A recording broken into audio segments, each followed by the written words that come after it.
welcoming you back on 106.7 The Fan from our DC Lottery Live studios. A live audience hanging out to check out our interview with the brand new head coach of the Washington Wizards, who's making the rounds at the facility today. Danny, Scott Brooks is with us, and we have been looking forward to this for a couple of weeks. Want to talk with him about an upcoming season and an exciting group of players the Wizards put together this offseason. Wanted to get to a lot of new players, a lot of new faces, and new for you, Coach. What have you seen? What do you know that you didn't know before since you've gotten here into town? Well, I know we have a very good basketball team. We returning 5 starters from last season. John Wall's a 3-time All-Star. Bradley Beal has a chance to be an All-Star. And I think Ernie Grunfeld did a great job of picking up a lot of good players. We have potentially 9 new players going into this season. Of the new faces, guys have been here like Bradley Beal and John Wall, Marcin Gortat, Otto Porter, some guys you mentioned. Of the new signees, who's the guy you can't wait to get your clutches into? Someone that you think has a lot of upside? Well, I think they all do. I think they're all here for a reason to help us win basketball games. Jan Mahimny is going to be a great addition. Trey Burke has been terrific the last couple of weeks. We had a chance to be around him. Thomas, our kid from the Czech Republic, he's going to be a very talented player. Andrew Nicholson's been very well. The list goes on. Jason Smith, all the guys have a chance to help us win. In order to have a good team in this league, you have to have obviously good players and good starters, but you need a good solid bench. When you have the deposits you put into the bank with all the success in Oklahoma City, you guys obviously get into a final, you get so much say probably with the front office. Hey, bring this guy in, sign this player. First year, first time here, how involved were you in the player movement? How much were they listening to you compared to the Thunder, where you were kind of the guy running the show? Well, with Ernie, we have a great relationship. I have a past history. I played for him when I was with the New York Knicks as a player. But I think he's done a great job of adding some good talent here. We have some good young pieces that are going to continue to improve for the next 5 or 6 years. But I think with every successful team, you need a unified staff with coaches and management and the players. We all need to be on the same page moving forward. And I think we have a culture here that can build upon what we've done in the past. Wizards coach Scott Brooks is with us here. DC Lottery Live Studios at 1015 Half Street on Grant and Danny. Coach, I'm a Scott Brooks fan for what it's worth. All right, I remember you as a player. We talked about that when you first came to DC. Made me feel a little old. I'm sure you probably feel the same way. But as a coach, I was a fan of the hire. I'm a fan of you. The naysayers, the basketball nerds out there go, oh, they're just going to run ISO because he had Durant and Westbrook and they just took turns. I said, well, I'd probably run that same thing too if I had those guys. How much are you going to cater to your offense, and how different do you imagine it's going to be, given different players, different skill sets for guys like Wall, Beal, and company? Well, you focus as a coach. You focus on what you have, and you try to build your team to be successful. We've had obviously very high-level players in Oklahoma City, but I've always felt that you need to have a two-way team. You can't have just an offensive team or a defensive team. The way that the league has evolved, that you have to be able to do both ends of the floor. And I think we have the talent base that can do that. I really believe that our backcourt can be one of the best two-way backcourts in the league. ISO basketball, I look for good shots. If my past experiences can tell me anything, you want to have a good shot, and you want to be a high field goal percentage team. I think our talent base, we can have that here. Let's take out a shovel and dig a little deeper on that backcourt. One of the weird developments of the offseason was this quote that came out, that John and Brad don't always get along on the court, is what we heard. That's Batman and Robin. I want those guys on the same side. I want them to be getting along. When you heard that, what was your reaction? Did you talk to either of them after that? No. The thing about, I've been around a lot of NBA locker rooms as a player and as a coach. If you have a team that always gets along, you probably don't have a good team because they don't have the passion, they don't have the care that it takes to win in this league night in and night out. I'm not saying that you're going to get in fist fights and you're going to argue every day, but there's going to be some heated discussions, not only from player to player, but from coach to player. It's not always going to be, everything's going to be, great and everybody's going to have a fun time. It's not like romper room. It's going to be a situation that you want to keep improving. One of the things I've noticed with both of those guys, they're very high character guys. They do a lot in the community, and they're very competitive. And when you have that type of character, I think you can have a very successful team. I have no problems with going forward. I see our team having good chemistry. Head coach Scott Brooks of the Washington Wizards on Grant and Danny. We're at DC Lottery Live. downtown if you're in the area on Half Street by Nationals Park. Stop in and come meet and greet with the head coach of the Wiz. Digging a little bit deeper on that, Bradley got paid, and he should have. It's either he walks or he gets that max contract, and to me that's a no-brainer. But he makes more than John Wall. And one of the quotes that came out there was, we're both the alpha dog. We both want to be the guy. And to me, as an outsider, John Wall's the guy. Bradley Beal needs to have his shot set up and hit some jumpers and be a quality player as well. But this is kind of John Wall's team. And I wonder, when Beal's making more money now, if that complicates things, if that's weird at all, and what you think about that. Well, I mean, we're all making a lot of money. You can't, as players, as coaches, you have to just focus on your job. Your job is to play with great effort every night, and you can't worry about each other's contract. I've been around a lot, like I said, a lot of locker rooms. When you have that type of pettiness, you're not going to have a very good team. And I really believe that we have a team that's going to continue to get better. And I see no problems in the future with that. But like I said, you have to understand that our main job is here as an organization is to improve every day and not worry about the things that you should not worry about. Well, I wouldn't say all of us are making a lot of money. There are 3 people on stage. 2 of them are Grant and Danny. But Coach, let's go to Beal. His development has been hampered a little bit by that sort of the leg, kind of the nagging stuff. You know, he changed some training regimen. Hopefully, he's over that. Obviously, that's a concern, but you want to make sure he's healthy. What's the next stage in his development? Is it just being able to get his own shot a little bit more? Is it just kind of refining what he already does? Is it finding the spots that he's successful, emphasizing those things? What's the next stage for Bradley? Well, he's had a great summer. First of all, he's had a great summer. He's really I've seen him quite a bit throughout the summer. He's really improved.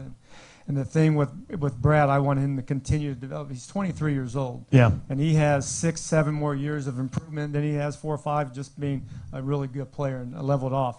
But I think that his ball handling, his playmaking could get better, and I'm going to continue to challenge him. He has enough talent. He's going to attract a couple of defenders on him when he gets by his defender, but he has to be able to facilitate. And to me, he should be a 4 or 5 assist night a guy, and also a guy that can get to the free throw line because he has the athletic ability and the ball handling skills to get to the basket. Strength as well there. Yeah. Give me a guy, Coach, that's obviously, you go as far as your stars take you, the 2 best players we've talked about. Give me somebody that's an X factor. I hate that hack term, but is it a guy like Markieff? Is it a guy like Marcin Gortat who can get more out of? Is it Porter? Somebody like that who, if he plays well, ceiling's higher. I think Keith is definitely going to be a player that I'm excited to coach because he got here, I think, 25, 30 games remaining of last season. So he's really just going to understand his teammates from last year. But I think with what we do, he can be a really good player. He's a guy that he's a matchup problem. Because if you put a smaller guy, he has the strength and ability to score around the basket. If you put a bigger guy on him, he can take you outside and shoot threes and put it on the floor. But I think he has a big upside for what we plan on doing going forward. Scott Brooks, one of the most successful head coaches in basketball over the last decade, now here in Washington to lead the Wizards. I covered the NFL. I like that. I do too. Say it again. I'm glad We that like you're it here. we want those numbers to continue here in D.C. as well. I covered the NFL. When I covered Mike Shanahan, he was out of football for a year between jobs. And he studied the league in a way that he never had the opportunity to before. He actually put together ideas. I want this defensive coordinator when I get hired, and called these guys and lined everything up. What'd you do in your year away, whether it was studying yourself or studying other coaches, what works, what doesn't, the way the league's changing? What do you think you were able to accomplish in that time? Well, I think I did a lot of things that was necessary for me to get better as a coach. I went to 5 NBA training camps. I went to a bunch of college games. I ended up coaching 3 or 4 high school practices. I went overseas and spent 12 days with the Spanish national coach. But the most important thing, I connected with my family. A lot of coaches say that when they do take a year off, that you want to get connected with your family. My son's a sophomore at USC, and last year as a freshman, we took a road trip to watch USC Notre Dame football in South Bend, which I would have never been able to do that, which was really cool. Also, I just connected with how I want to go forward as a coach. I really believe one of the things I noticed watching all the NBA teams, you need good players, and you need players that are going to be compliant. They're going to be about team, and I like what we have here. That's why I was very excited taking this job. Coach, one thing I've always felt you don't get enough credit for historically is these great players that are now MVP candidates perennially in Durant and Westbrook. Your hand in their development, because when you got them, they weren't that, and they became that under your tutelage. Is there any part of you now that, I hate to keep harkening back to OKC, but I think it's a good point of reference. Is there a part of you now that would go, hey, when you're trying to teach something to John or to Bradley, oh, that's not how Russell did it. Anyway, do it how you want. Is there any of that? Like you tell Markieff Morris, Kevin Durant used to do it slightly differently, but whatever works for you. Is that kind of a way to say, like, I was in the finals, Jack. I've done some things. I've been around. Well, the thing is, I mean, I don't coach that way. I coach with what we have and build our team moving forward. I really like what we have. I like the talent base. I like the skill set. I like our toughness. We have a good athleticism. Yes, we've accomplished a lot. I don't look for credit. I played in the NBA. I had my day in the sun. I really believe it's a players' league, and you have to continue to build around the players. We had some talented players, Harden, Durant, Westbrook, but that's behind me. I learned from those guys, and I'm looking forward to the challenge I have ahead. You guys are getting ready to head to training camp. First time you're going to Richmond, I believe, since 2009 as an organization, which is going to be cool. Have you done your scouting of Richmond yet for some restaurants, some bars? You need me and Danny to help you out with that? Yeah, can you help me out, Danny? Yes, we can. I'm going to give you a pretty good list there if you're a chicken and waffles guy. Yeah, well, we got everything you need. Training camp getting started, though. What kind of goals do you set? How do you go about putting together a script for practices? Do you have kind of benchmarks along the way that you need to hit? How does that work? Well, we focus on a lot of things. The analytics has played a big part of the game, not only on the court, but workloads and the biometrics that we talk about keeping the players healthy. So my job as a coach is to be very efficient in everything we do. I don't want to just check the box off and say, we got to do this drill because all the other coaches in the last 1,000 years have done it. So I want to make sure that everything we do have a purpose going forward. But I always tell the players, the pressure of playing is just playing hard for each other and playing as hard as you can night in and night out. And that's the pressure I put on the players. And there's going to be nights that we don't shoot the ball well, but those are the nights that you hope that your defense is a good enough foundation that you gives yourself a chance to win on those nights. Hey, Coach, how are you? We're right down the street from Nats Park, and Dusty Baker is known as the ultimate players manager. Guys that are part of the rotation or bench players, he'll tell them 5 days in advance. This Thursday, you're in there. The other guys he knows getting days off. How upfront are you in terms of rotations for guys? Like, hey, this week you're probably not playing a lot based on these matchups, or is it the kind of thing where you just got to go by feeling to everybody to stay ready? How upfront do you like to be in terms of your rotations? I think you need to be a combination of both. You have to tell the guys to always be ready, but you also I like to tell players what their roles are, so there's no gray area. So the players understand that they have to perform every night because the minutes aren't given, they're earned. Right. And Dusty's had a great career. And I'm sure he's a great manager of men. But I look at myself I don't look at myself as a player's coach. I look at myself as a fair coach. If you give great effort, I'm going to do my best to make you successful and put you in positions that you are successful. If you don't, if you're lazy, if you're not punctual, you're not doing all the right things, hopefully we can find another place for you. But I really believe that we have a good group of guys that believe in team, and if you don't have that, you're going to always be battling uphill. But I like what we have here. Educate us on Scott Brooks, the sports fan. Outside of basketball and the Wizards, I mean, you're new to D.C., so you probably don't have much of a care for the Redskins yet or anything like that. But as an NFL or a MLB fan, what kind of sports fan are you? I like watching it. I don't have a lot of time to watch game to game or an entire game, but definitely highlights and read about it. I'm a fan of sport. I love competition. I love watching it. But like I said, when you're coaching an NBA team, your focus is on your team. You can't focus on other sports, but you try to stay in tune because you do have a life outside of your own team. But this is obviously one of the best sports towns in the country. I'm looking forward to getting involved and being a part of it. Coach, what's the thing you miss most that's underrated about coaching? I mean, obviously winning games is a lot of fun. Everyone knows that. But when you're away, is it like boarding the plane and having fun on a road trip after a win? Give me something subtle that we wouldn't think about that you really miss, that you found yourself missing when you're away from the game. You miss just being around the players, just listening to them have conversations. Sometimes they're just off the wall, and sometimes they're really they confuse me, but it's also that's part of it. But I also, as crazy as it may sound, I miss the losing. I missed figuring out ways to get our team to pick themselves up and try to get motivated and play better the next night. Not saying that I like that, but that's a part of it that when you're out of it, you just miss that anger you have in your belly, knowing that you could have done something differently. You're always hard on yourself as a coach and as a player. And, I mean, you get criticized enough, but you also put a lot on yourself, and you criticize yourself on all your decisions. Is there anything you guys can do? The winning in time cures this, obviously, but in the short term, early this season, the atmosphere at the Verizon Center as a team, maybe it's the brand of basketball you're going to play. But I've always felt early in games, I'm looking around and I'm going, help these guys out a little bit. Give them some energy. They're at home. How, as a coach, in any way can you impact or affect that before the actual wins just take their toll? Well, it's definitely very important to have a good home court crowd, and I think we definitely can have that here. And what I will tell our players, we want our fans to be proud of how we play, and I think fans appreciate hard work.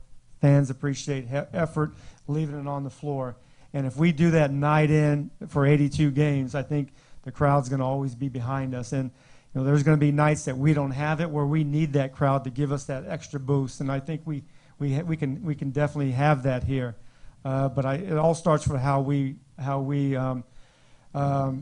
perform on the court. So hopefully our guys will take care of business. Coach, one thing I heard about was when you first came to town, you made a point of going to talk to every one of the guys. I'd love for you to give some insight into A, why, B, some productivity from those conversations. Just talk about your approach there. Well, in order to be a successful team, you have to have a relationship with your players, and you have to be able to engage in conversation. So when I first took over the job, I wanted to make sure I connected with all the players in person, so I can see their eyes and see how they react with what I'm about to tell them going into the year. You know, I try to do that with all the players. If I saw John. It's not usually the good sight when you see John in Cleveland just coming off of surgery as your starting point guard. It's not the first impressions was not good then. Right. But talking to him and understanding how he operates, how his DNA is, and you know, the guy's a team guy. He competes. I love being around him. I think he has have a bright future and continue to get better. He's 25, 26 years old. It's pretty incredible that he's a three-time All-Star. But I try to connect with all the players. I spent time in Orlando with Gortat, and I'll tell you what, talking to him for 3 hours and eating a meal with him, it's like all you're doing is eating and listening. That guy can talk. But it was a good experience to meet with all the players. I love the guys. We've got high-character guys that I can feel proud to coach, and I think our fans can feel proud to be behind. You mentioned John Wall, who's one of the more popular players in town. Everybody loves him. If I send him a Jamison Crowder Redskins jersey, you think he could put it on for me? Have you seen how Redskins fans reacted to him showing up at FedEx and Cowboys gear? Well, the thing with that, you know, one thing about it, like I said, I always go back to, I've been in a lot of NBA locker rooms as a player. I played for over a decade, and I've coached for over a decade. And the one thing about NBA lockers, there's so much trash talking going on about whose football team that you support. Right. And all these guys have, you know, their hometown teams or their childhood teams growing up. I understand John is a Cowboy fan. But the thing I love about John, he's in the community here. You know, you can go back in his history of being a Wizard. He's done a lot of community work here, and that's what it's about. We love what we do. We have a great platform, but we also have an obligation and a privilege to give back to the community. You know, maybe I should pass out Redskins jerseys the first day of training camp. Tell you what, though, you're right. I mean, you can count on one hand the number of guys that rival him in terms of what he does in the community. I think that's why he's so appreciated. Scott Brooks, the head coach of the Washington Wizards in our DC Lottery Live studios. It's great catching up with you. Thank you, Coach. Appreciate you coming down for the meet and greet. Appreciate it. Thank Grant and Danny, 106.7 The Fan. Thanks to Scott Brooks for hanging out with us.